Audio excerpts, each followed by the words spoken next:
everyone, welcome to my channel Data Universe. Here you will find practical SQL tutorials, tips on mastering SQL for data analytics. Let's start and grow together. Welcome to SQL interview question and answer series.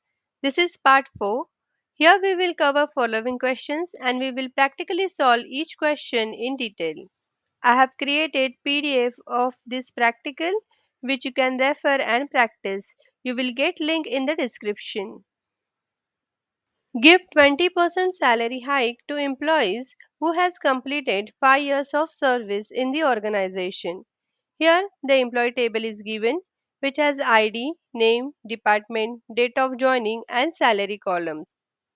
Now, by calculating difference between the date of joining and the current date, we can get the years of service. Then we will check for the condition where the years of service is greater than equal to 5, then give 20% hike in the salary, and if it is less than 5, then no hike. So let's say in the practical. This is our employee table. Now to get the years of service, we need to calculate the difference between date of joining and the current date. To get that, we are using timestamp difference function. Timestamp difference function is used to calculate the difference between the two timestamp. Here we want to get difference in year, therefore the year is mentioned, and the first timestamp is date of joining and the second timestamp is a current date. Let's execute this statement to get years of service. Here we got years of service. For ID 1, years of service is 4. For ID 2, it is 2. And for ID 3, it is 8 years. So now we want to check for the condition where this years of service is greater than equal to 5. We will put above query inside the CTE and we will call CTE. Here in the output table, we want name, years of service and salary with salary hike column. We will use case statement to check for the condition. So case when years of service greater than equal to 5, then salary multiplied by 0.02 as we want to get 20% salary hike. So when years of service is less than equal to 5, then 0. End as salary hike. This will create new salary hike column. So let's execute this statement.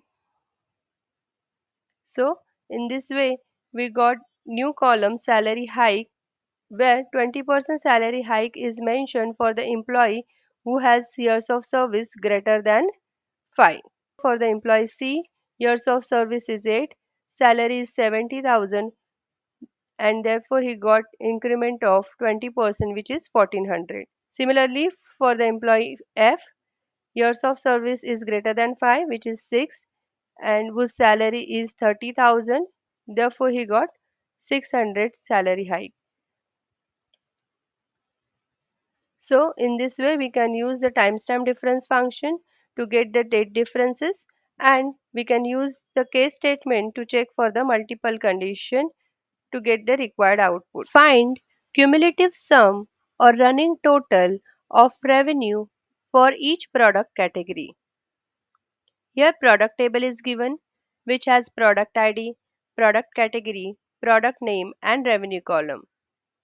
Cumulative sum or running total means accessing all the previous rows, summing them and adding the sum to the current row's values. Here you can see in the expected answer, it has revenue column and a cumulative sum column. Now consider for the beauty product, revenue is 20,000 and 50,000 and therefore the cumulative sum is 20,000 plus 50,000, 70,000. For the electronics, revenue is 80,000. There is only one record, therefore the cumulative sum is 80,000. For fashion category, revenue is 30,000 and 2,50,000 and therefore the cumulative sum is 2,80,000. Similarly for the furniture, there is only one record, therefore the cumulative sum is same as revenue. So in this way we have to calculate cumulative sum for each product. So let's say in the practical, this is a product table which has total 10 records. We will use over clause here.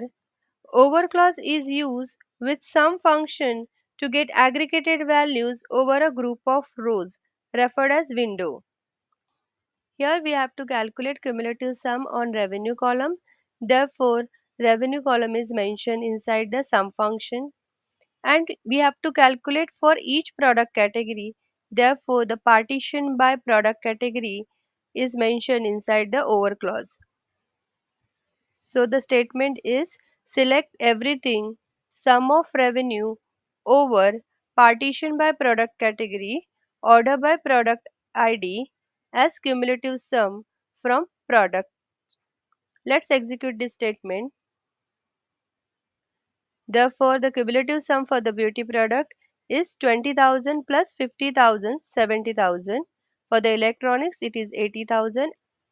In this way, by using the sum and the over clause, we can calculate cumulative sum or running total. Find retirement date for each employee and add this column in a table. Here employee table is given, which has ID, name, department, birth date and salary columns. In the output, it is expected to calculate retirement date for each employee and add this column in a table. To calculate retirement date, we will use birth date column. Here we will consider retirement age is 60 years.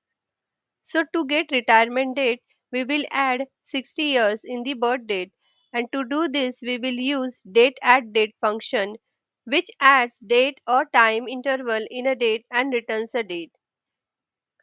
In date add function, we have to mention date, interval value and unit. So here we want to add 60 years, therefore interval 60 years is mentioned. So let's say in the practical, I have created PDF of this practical which you will get in the description. I am creating employee table and adding some values in it. This is my employee table which has ID, name, department, birth date and salary columns. Now here we are considering retirement age is 60 years, and to do this we are using date add function. So select everything date add birth date interval 60 years as retirement date from employee. As I said before, date add function adds a date time interval to a date and returns the date. And here we have to mention date and interval value and add unit. So here date is birth date, interval value is 60 and add unit is year. Here we can have different add units like day, month, hours, minutes, seconds. Here we want to get in years, therefore year is mentioned. So let's execute this statement.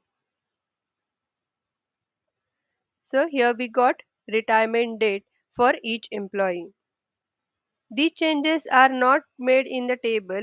Let's see the original table. Here the new column retirement date is not present.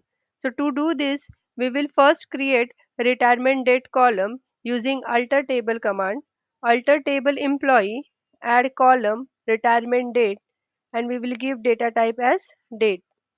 So let's execute this statement. Now if we check table structure, it will show retirement date column. But now the retirement date column is empty.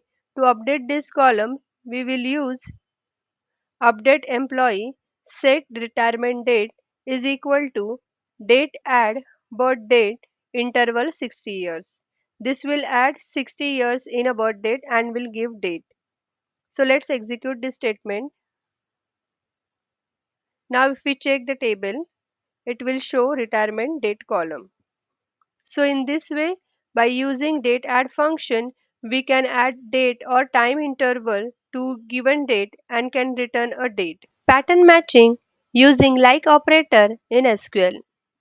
If you don't know the exact word or phrase you are seeking, pattern matching allows you to search for a pattern or a sequences or a combination of characters in a given data. Pattern matching uses two operators, like operator and regex operator. Like operator, it finds exact match to the given pattern inside the string using wildcards such as percentage, which represents 0, 1 or more characters, and underscore, which represents single characters. Next, we will perform practical to match following patterns inside the string. So let's say in the practical. To perform pattern matching, I have created table countries where it has country ID and country name columns, and I am inserting some values inside the table. So let's see the table. So now the table is ready, which has 7 records. Next we will see various pattern matching techniques using like operator with wildcards. Find countries name starting with U. Here we want to fetch countries name which are starting with U. So the query is select country name from countries where country name like U percentage. Here like and percentage wildcard is used to get pattern. Here U is the first character in the pattern because we want that the country's name should start with U, and after that there can be any number of characters and therefore percentage sign is given. As you know, percentage represents 0, 1 or any number of characters.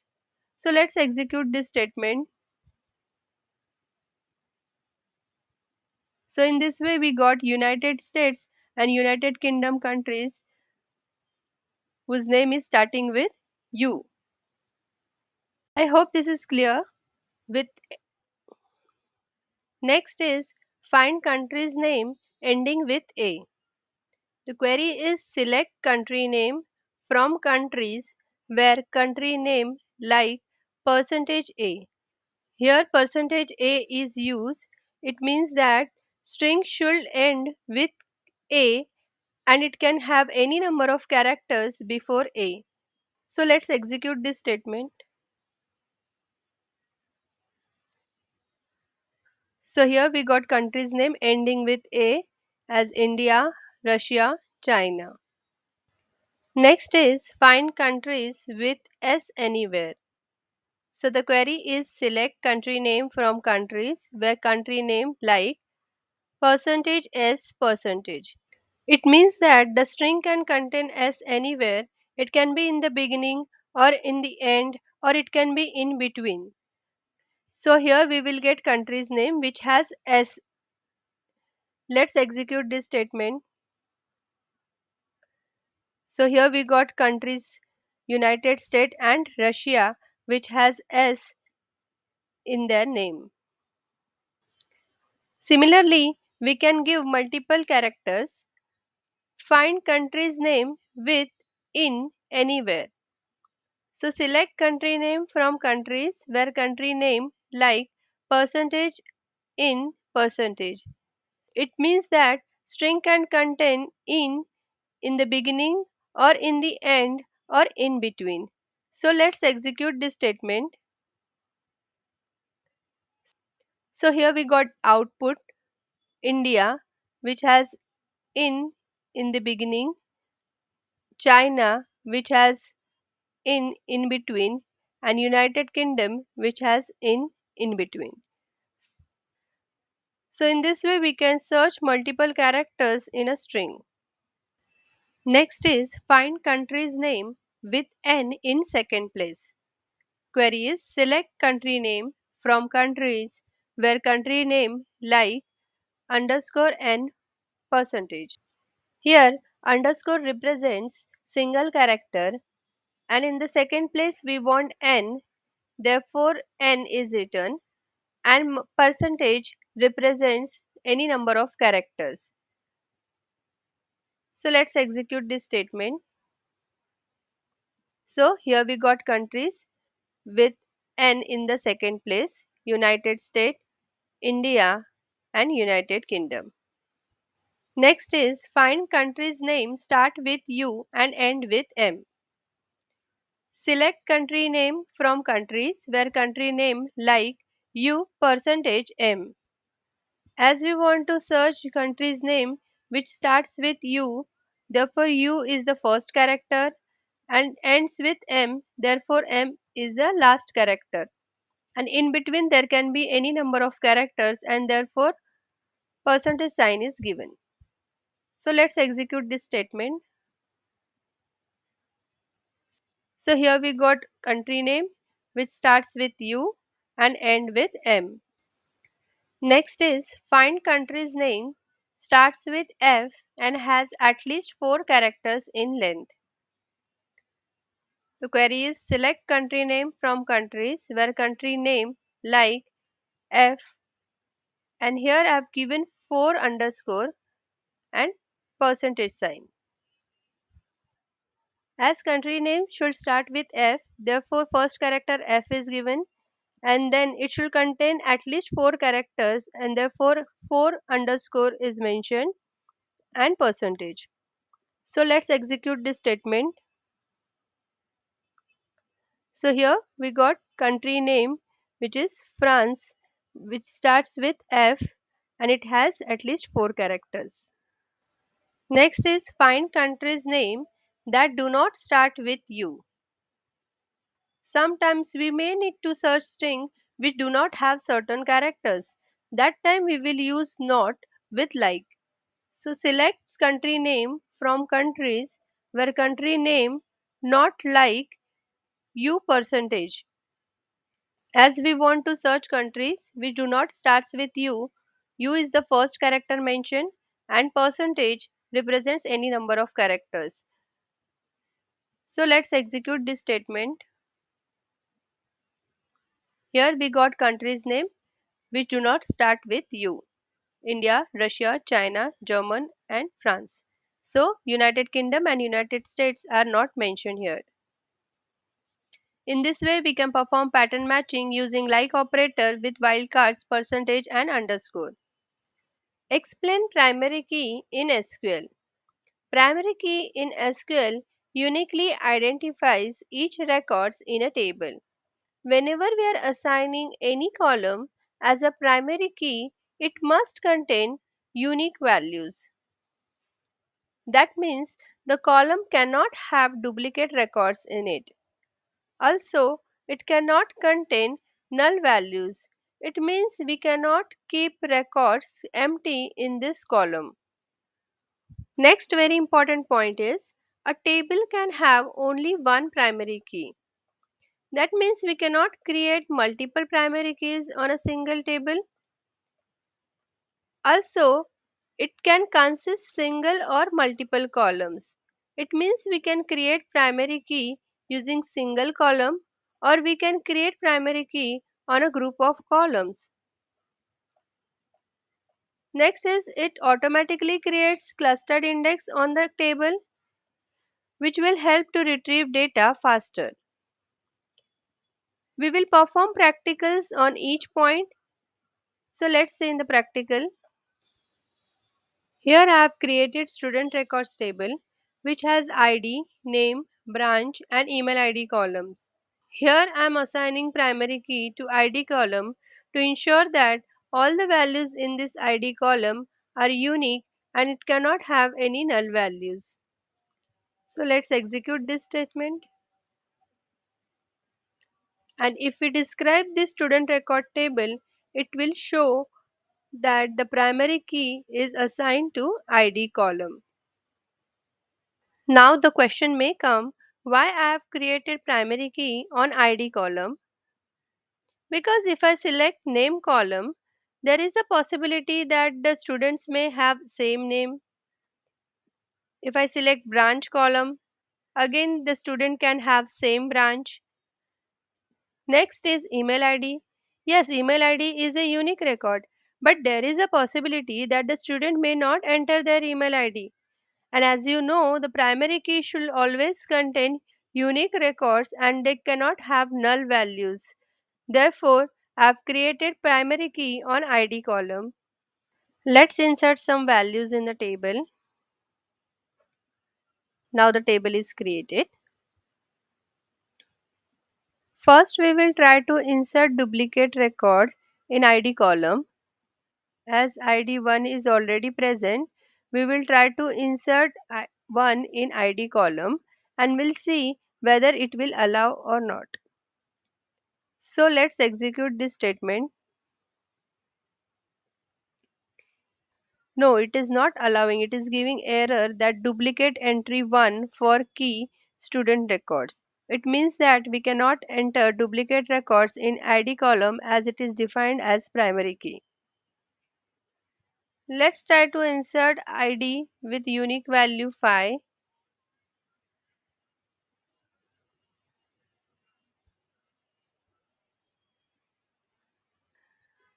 Now the record is inserted.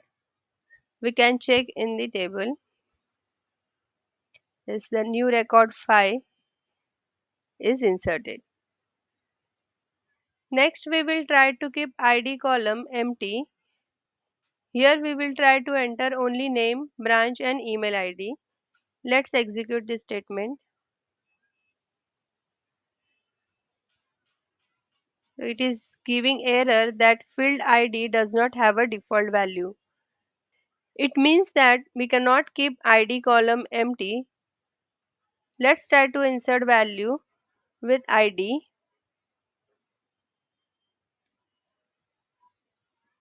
So the record is inserted. We can check in the table.